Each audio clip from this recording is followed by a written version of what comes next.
Good evening, everybody. I hope, as always, you're doing wonderful.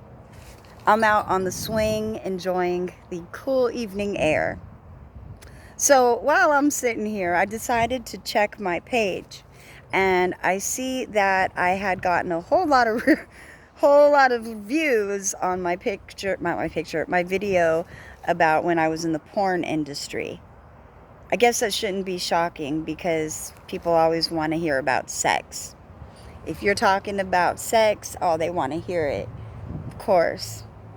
But you talk about the soul and real shit, they don't know about that one. So anyway, I had gotten a comment on my page from somebody who had said, I don't know how I made it to this page, but put away your scarred up ugly titties.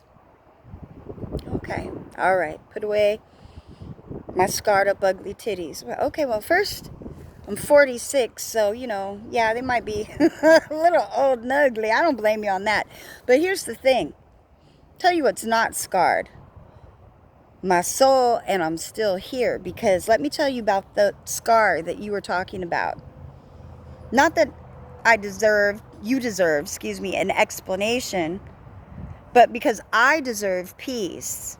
And I deserve not to be trolled like people who think it's cool to make comments.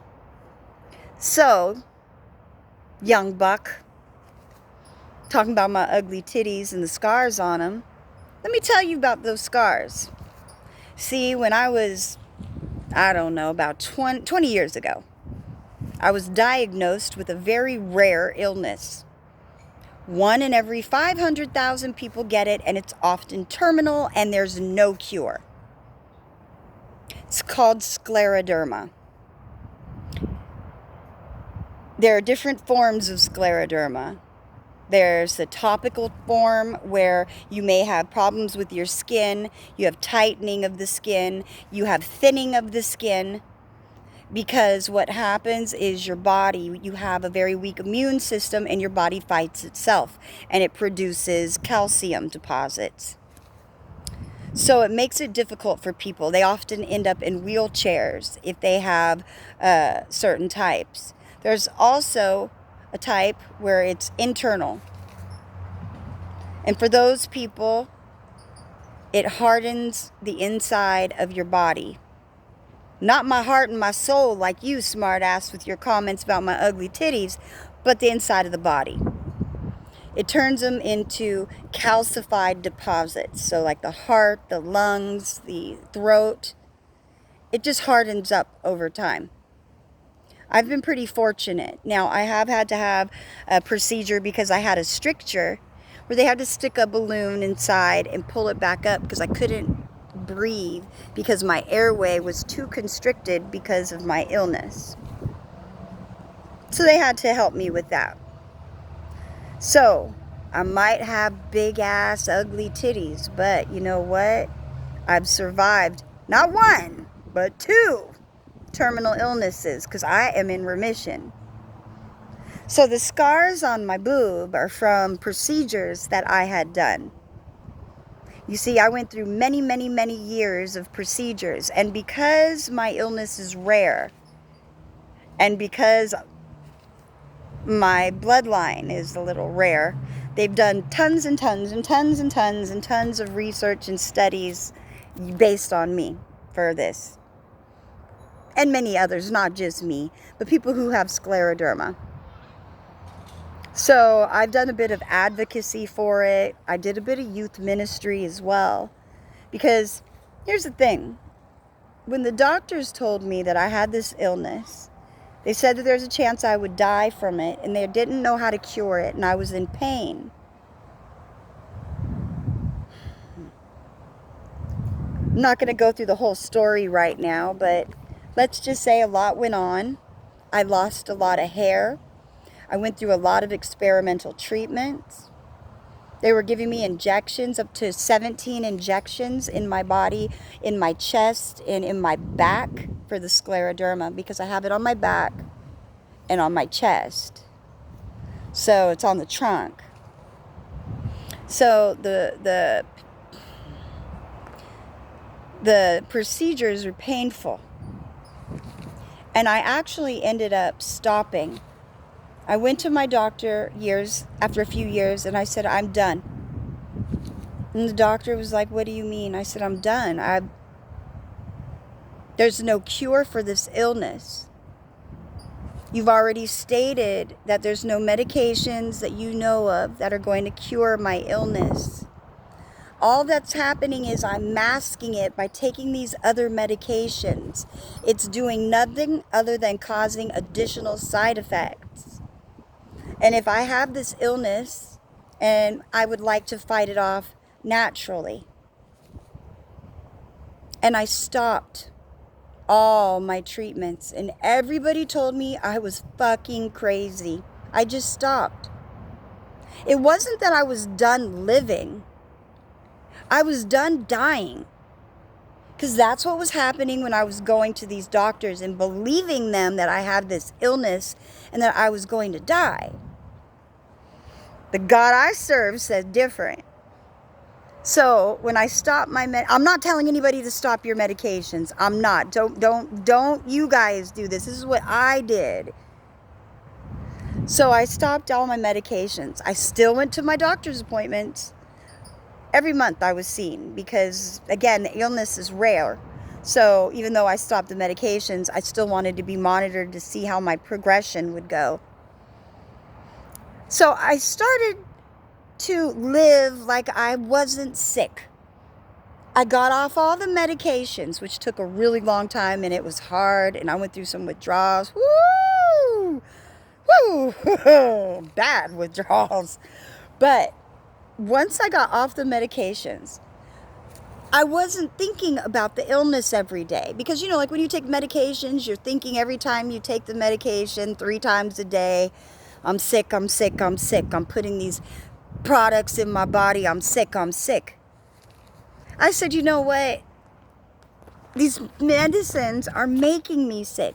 So when I stopped and started living normal, I'm no longer taking the medicine, so it wasn't ingrained in me every time at this o'clock to take this medicine as a reminder that I'm sick.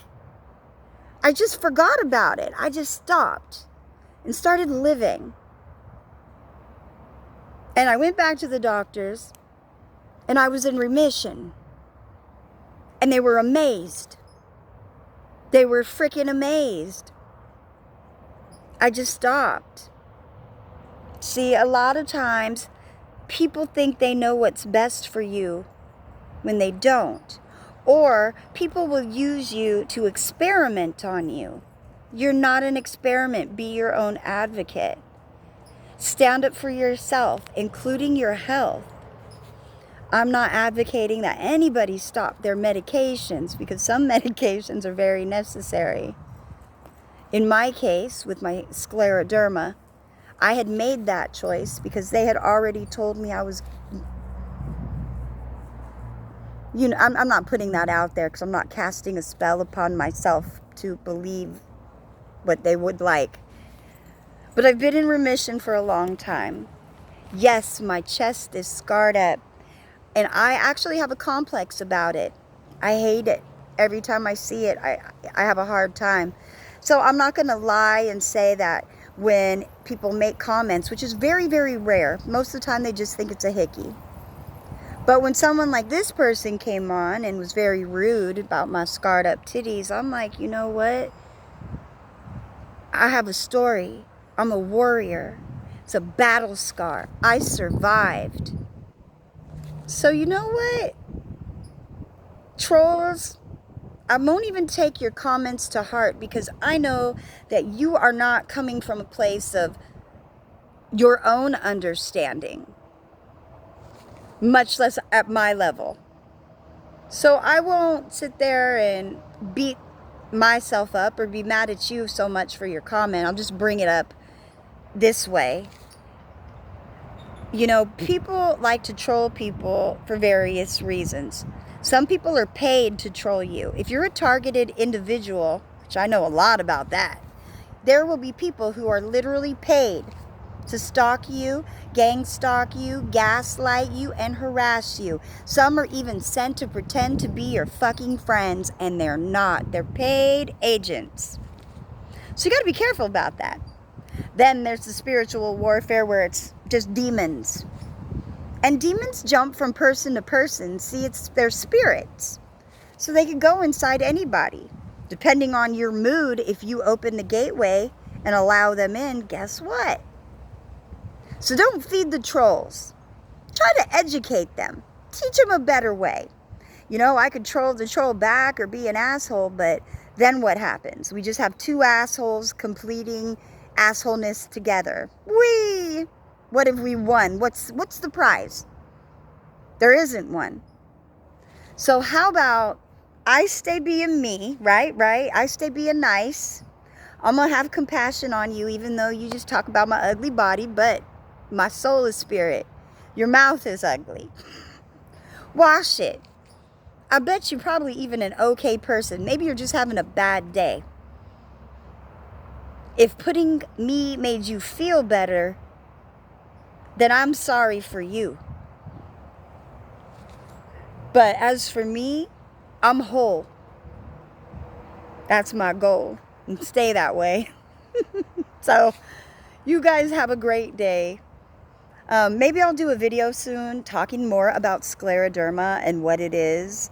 I'm not really going into that on this video. I'm kind of just all over the place. I'm excited to have our streaming service coming up next month. Very excited. Hollywood is great, I guess. Some people like to give shout outs to Hollywood. I don't.